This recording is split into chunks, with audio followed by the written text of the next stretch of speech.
Hola, yo soy Laura Viera y esto es La Cafetera.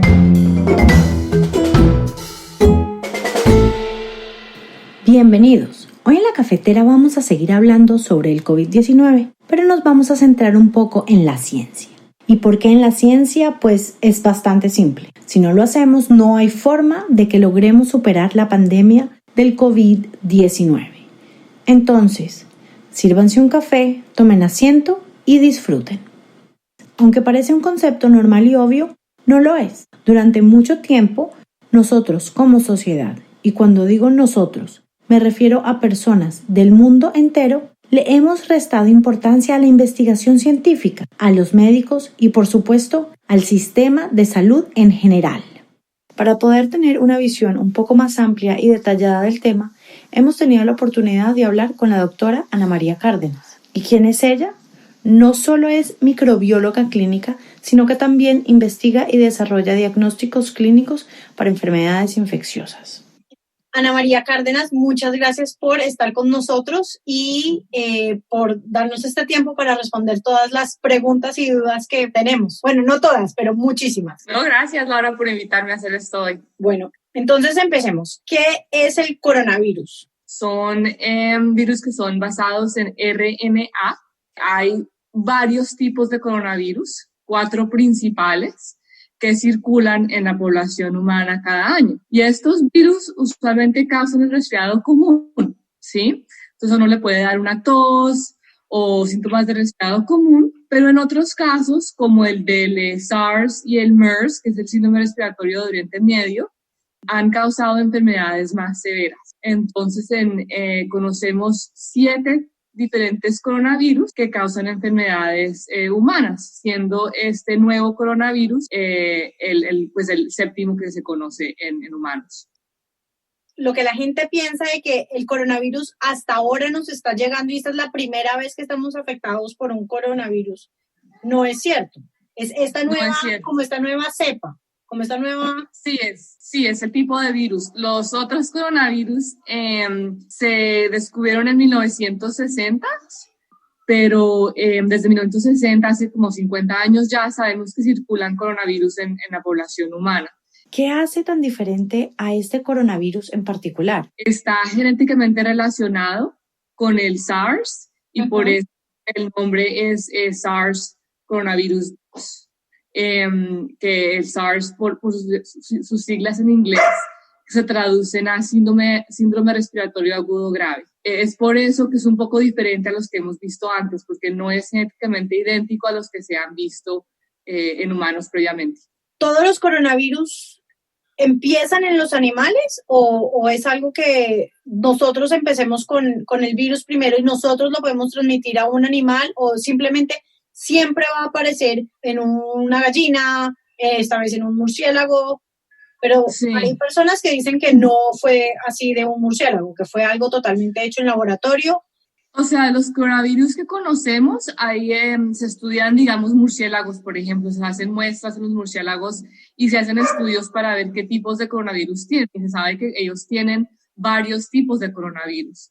Entonces, como se conoce que hay una población animal que son como reservorio de estos coronavirus, por eso se cree que vienen de los animales a los humanos. Los virus, especialmente los virus de ARN, mutan, ¿sí? Entonces al estar haciendo mutaciones, permiten que no solamente infecten humanos, sino también pueden infectar animales. Con este coronavirus, el SARS coronavirus 2, han inclusive encontrado que tigres, leones en zoológicos han tenido este coronavirus también. Entonces, no es solamente algo que se mantiene en los humanos, sino que todavía se puede continuar pasando de animal a humano. En cuanto al COVID-19, ¿qué síntomas hay? Con los síntomas, los 3 síntomas que todavía se ven más comunes son tos, fiebre y dificultad para respirar.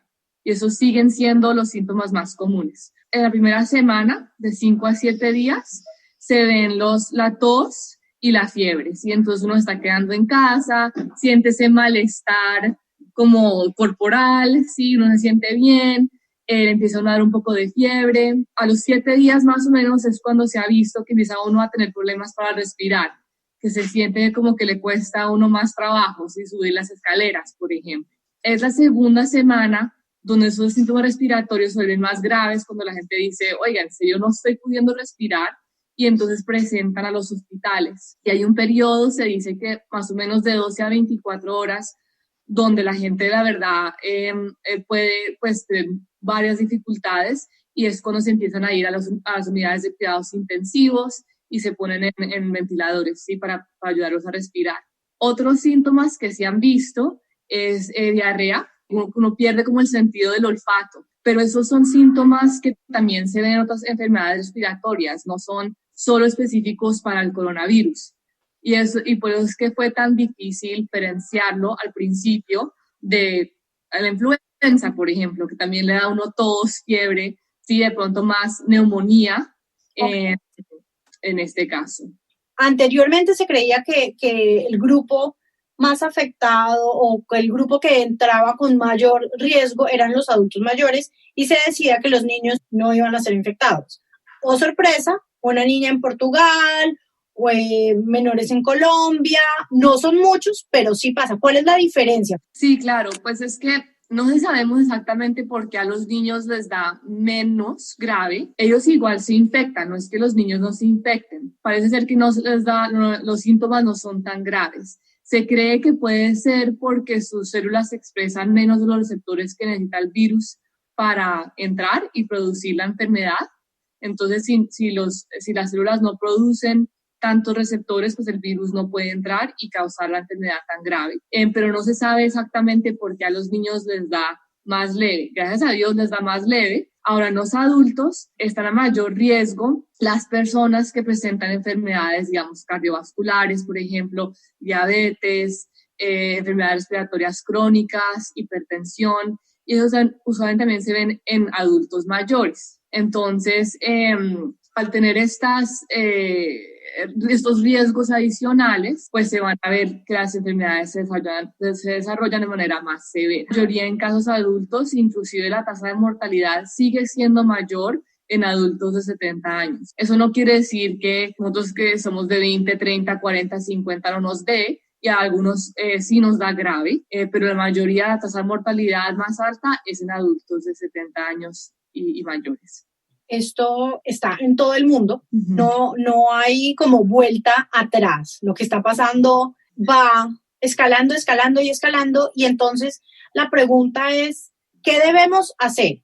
Porque antes la Organización Mundial decía, hey, no se preocupen, las máscaras, era claro que las máscaras hay que darlas prioridad para, obviamente, médicos, personal de salud, los que están en primera línea, porque afortunadamente están ahí, y los investigadores, o sea, eso es clave, eso. Pero decían que a la persona común que no necesitaba máscaras. Y de un momento a otro, no hay suficientes máscaras, pero hagan máscaras, y todas las mamás y todas las personas que sepan coser, están rompiendo ropa y haciendo máscaras, ¿me entiendes?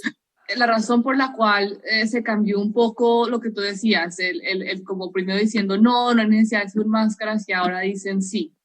Lo que pasó fue que al tener más información, la OMS, los CDC en Estados Unidos, se dieron cuenta que la transmisión de personas asintomáticas, es decir, aquellas que están infectadas pero no muestran síntomas, o de personas presintomáticas, es decir, aquellas que son infectadas, no muestran síntomas en el momento de ser evaluadas, pero terminan mostrando síntomas días después, tienen una contribución significativa a la transmisión del virus. Sí, anteriormente no se tenía información suficiente. Se sabía que las personas que son enfermas pues lo pueden transmitir al toser, pero no se sabía la cantidad de transmisión que ocurría con las personas asintomáticas, ni cuántas personas asintomáticas hay.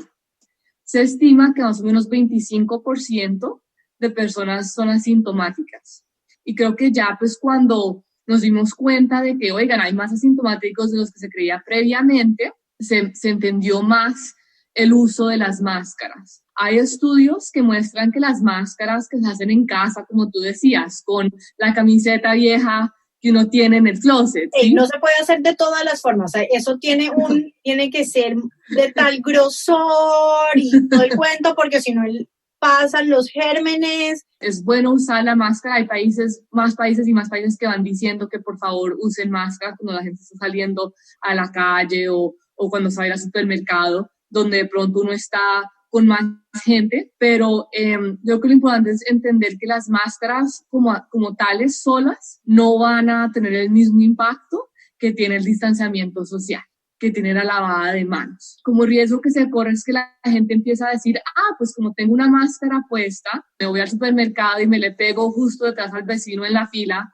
a pagar porque todos tenemos máscaras. Y la idea es que no, si las máscaras protegen cierta cantidad, pero estas máscaras no están hechas para filtrar patógenos, ¿sí? Como las máscaras, las N95 que se usan, por ejemplo, y las máscaras quirúrgicas también. Claro, ellas hacen mejor trabajo para evitar la transmisión, pero se deben dar a los médicos, a los que están teniendo los primeros auxilios. ¿Qué es lo que hay que hacer ahora? Ya tenemos el virus, ya lo tenemos en todo lado. ¿Cómo sobrevivimos? ¿Qué es lo que tenemos que hacer? Yo digo, seguirse lavando las manos, ¿sí? Seguir teniendo esa como misma atención de que si van a salir a hacer mercado, por ejemplo, lleguen a la casa, lávense las manos lo antes posible, ¿sí? Si no tienen lavamanos, donde van a ir, lleven su gel, 70% de alcohol, por ejemplo.